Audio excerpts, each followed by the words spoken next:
একটা সময় বোঝার বয়স হয়ে গেলে বড় হয়ে যাওয়া। তো আসলে জন্মদিন, আমি ব্যক্তিগতভাবে জন্মদিন পালন করা, হই হুল্লা করা এটা আমি পছন্দ করি না। একটা বিশেষ দিনকে পরিবারের সবার সাথে একটু কাটানো, সেটাই সারা জীবন করেছি। কোনো আফসোস নাই যে আমার জন্মদিনে বেলুন ফুলাতে হবে, হই হুল্লা করতে হবে, এই সেই আমি করিনি আমার লাইফে, করিনি। ইভেন ম্যারেজ ডে আমি পছন্দ করি না, এটা মনে করি একান্ত ব্যক্তিগত। কিন্তু এই জায়গাটায় আমার আগ্রহটার কারণ হচ্ছে যে এটা একটা অন্য ব্যাপার। হ্যাঁ, এটা একটা ভালো লাগার ব্যাপার, সেটা হলে আমার ভালো লাগে, সেজন্যই আশা। এখানে যদি কেকটা নাও থাকতো আমার কোনো আফসোস হতো না, খারাপ লাগতো না। কিন্তু খুবই কৃতজ্ঞ এবং দোয়া এবং ভালোবাসা তোমাকে যে অসাধারণ সুন্দর একটা কেক বানিয়েছে। এবং অদ্ভুত রকম, দেখো আমি যে এই রঙের শাড়ি পরবো তুমি তো জানো না, আমার শাড়ির সাথে একটা কালারও ম্যাচ হয়ে গেছে, এটা অসাধারণ লাগলো। তুমি ভালো কেক বানাচ্ছো, বানাও, আরও বানাবে। তুমি একজন উদ্যোক্তা, তোমার জন্য অনেক অনেক শুভকামনা আর দোয়া আর কি। আমি বেশি কথা বলবো না, আমি শুধু, মানুষ সাকসেসের কথা বলে কখন একটা বয়সে এসে। তুমি যেমন এখন অনেক কিছু বলতে পারবে না, তুমি সাকসেসগুলো কী কী, তো এখন আমরা এই বয়সে এসে আমরা এই সাকসেসগুলোর কথা বলতে পারি। তখন কিন্তু জানি না যে এগুলোর জন্যই কোন কোন জায়গায় আমি সাকসেসফুল হয়েছি। তো এই জীবনের এই সময়টা এসে আমার প্রথম, আমার 2-3টা আমার সিক্রেট বা আমার সাকসেস আমি মনে করি যতটুকু এসেছি, সেটা হচ্ছে আমি কখনো সময় নষ্ট করি না। আমি ঘড়ির পেছনে ছুটি, ঘড়ির আমার পেছনে ছোটে না, আমি ঘড়ির কাঁটা ধরে আমি চলি, সময় নষ্ট করি না।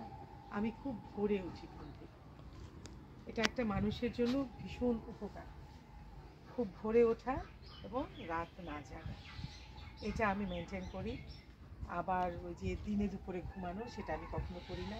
যেহেতু অনেক ভোরে উঠি, আমি ফজরের ওয়াক্তে উঠি, ফজরের নামাজ পড়ি।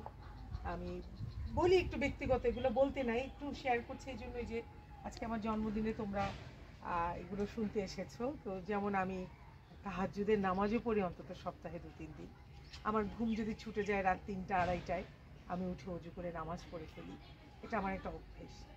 আমি পরিষ্কার পরিচ্ছন্ন থাকি, কিন্তু আমি খুব রূপচর্চা করি না, এগুলোর পিছনে আমি ছুটি না। ফ্যাশন কি আমি জানি না, হ্যাঁ, আর আমার দ্বারা আর হবেও না। কখন কোন শাড়িটা পরা যায়, কখন কোন ড্রেসটা, কীভাবে চোখ আঁকে, কীভাবে মেকআপ করে, কীভাবে চুলের স্টাইল করে, আমি এগুলোর পেছনে আমি কখনো সময় নষ্ট করিনি, শেখারও আগ্রহ জাগিনি। আমি সবসময় অন্যের কাছ থেকে শিখি, এখনও শিখছি। তো আমার জীবনের 3টা কথা হচ্ছে খুব ভোরে ওঠা, সময় নষ্ট না করা, তাড়াতাড়ি ঘুমিয়ে যাওয়া, এবং এখন সোশ্যাল মিডিয়া অস্বীকার করবো না, এগুলোতে আমরাও মাঝে মাঝে ডুবে যাই। তো আমার যদি জীবনের একটা অঙ্ক থাকে, আমি কিন্তু এটাতে বেশি ডুবতে পারবো না। এটা কেন, যে কোনো কাজে আমি ডুবতে পারবো না। আমার যদি একটা টাইম সেট থাকে, এটা আমি মেনটেন করি, তোমার কখন কী কাজ, সেই প্রায়োরিটি যদি থাকে, তখন আমার জীবনের খুব কিছু কেড়ে নিতে পারবে না। তারপরও বলি যে জীবনের অন্তত ডেইলি অন্তত 2 থেকে 2.5 ঘন্টা সময় আসলে ও কেড়ে নিয়েছি, নানা কারণ, এটা অস্বীকার করতে পারবো না, নানা কারণে। আর এখন একটু আমি এসব থেকে একটু দূরে ছিলাম, আবার আমি অনেকটা কাছে আসছি এই জন্য যে আমার একটা পেজ আছে এবং ইউটিউব একটা চ্যানেল আছে, যে কারণে আমাকে এটার সাথে একটু অনেকক্ষণ থাকতে হয়, কানেক্ট থাকতে হয়, এটা একটা কথা। তো আমি তোমাদের সবসময় একটা কথা বলবো, প্রায়োরিটি অনুযায়ী। ও মুখ করছে তুমি সেটা করবে, ও যে ও কেক বানাচ্ছে বলে তুমি একটা কেক বানাতে পারবে, এটা কিন্তু কথা না। তুমি আরেকটা কাজ করতে পারবে ভালো, তোমার ভিতরে গুণ কি, সেটাই হচ্ছে কথা। সবাই সব কিছু করতে পারে না, হ্যাঁ, নিজের কোয়ালিটিটা নিজেই বুঝতে পারা। এই জন্য আরেকটা জিনিস আমাদের চলে গেছে, বন্ডিংটা, পরিবারকে সময় দেওয়াটা। হ্যাঁ, এখন বাচ্চারা বন্ধু বান্ধবকে সময় দেয় বেশি, পরিবারকে সময় দেয় কম। বাচ্চারা যখন বিপদে পড়ে তখন বাবা মার কাছে আসে, বাচ্চারা যতক্ষণে বিপদে না পড়ে, যতক্ষণ কষ্ট না লাগে, খারাপ না লাগে, যতক্ষণ অসুস্থ না হয়, ততক্ষণ বাবা মার কথা মনে করে না। তার আগ পর্যন্ত বন্ধুরা তার সব। এবং নিজের অনেক গোপন কথা, অনেক ক্রাইসিসের কথা বন্ধুকে বিশ্বাস করে বলে, বন্ধুদেরকে বিশ্বাস করে বলে, বাবা মাকে বলে না। কিন্তু ততদিনে সেই ঘটনাটা অনেক গাঢ় হয়ে যায়। এগুলো আমার দেখা জীবনে, ঘটনাগুলো অনেক গাঢ় হয়ে যায়, তখন বাবা মারও কিছু করার থাকে না। আর বন্ধুরা বিশ্বাসটা রক্ষা করার জন্য এসে বাবা মাকেও বলে না, তখন কি হয়, বাবা মা হয়তো ভাববে আমাকে মেরে ফেলবে, বাবাকে চড় দিবে, গালি দিবে, দিক না, বাবা মাই তো, হ্যাঁ, কিন্তু তোমার ক্রাইসিসটা, তোমার কষ্টটা বাবা মাকে বলতে হবে।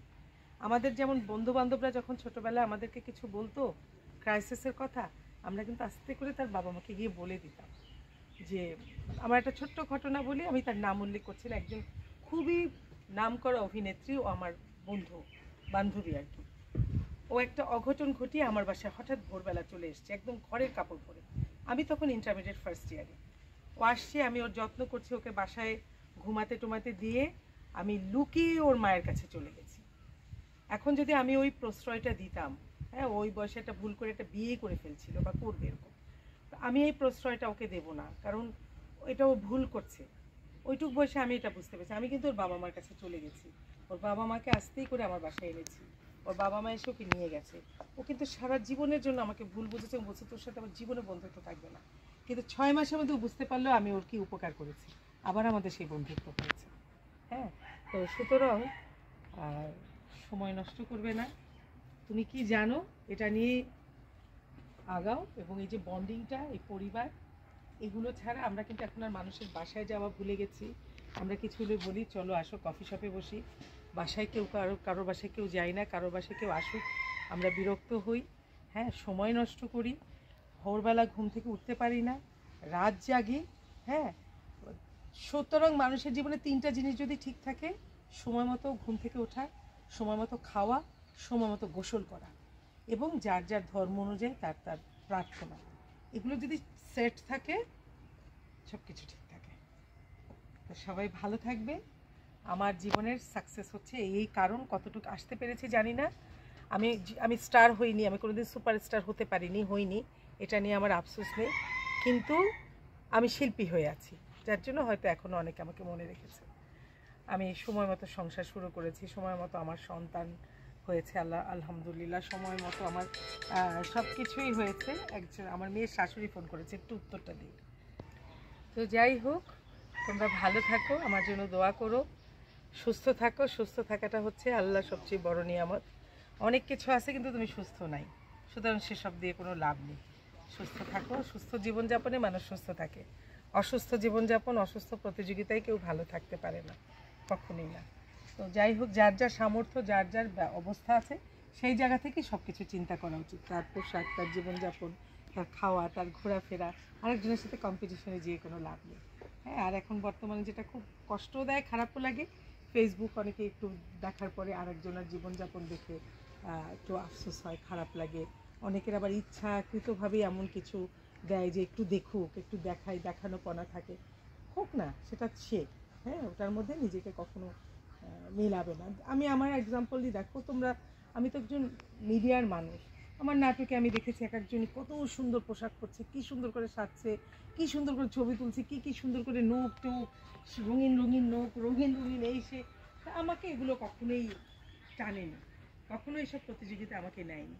আমি যেদিন থেকে যেটুকু এই একটা টিপ দিতে শিখেছি, একটু লিপস্টিক দিতে শিখেছি, একটু কাজল দিতে শিখেছি, আজও আমি সেরকম আছি। আমি আমার জায়গা থেকে কিন্তু নড়িনি। আমি সেই লাল নীল চুল করতেও যাইনি, আমি এরকম, আমি আজ পর্যন্ত চুলে ওই যে কি বলে চোখে লেন্স পরে আমি জানি না, তারপরে আইল্যাশ লাগে আমি জানি না।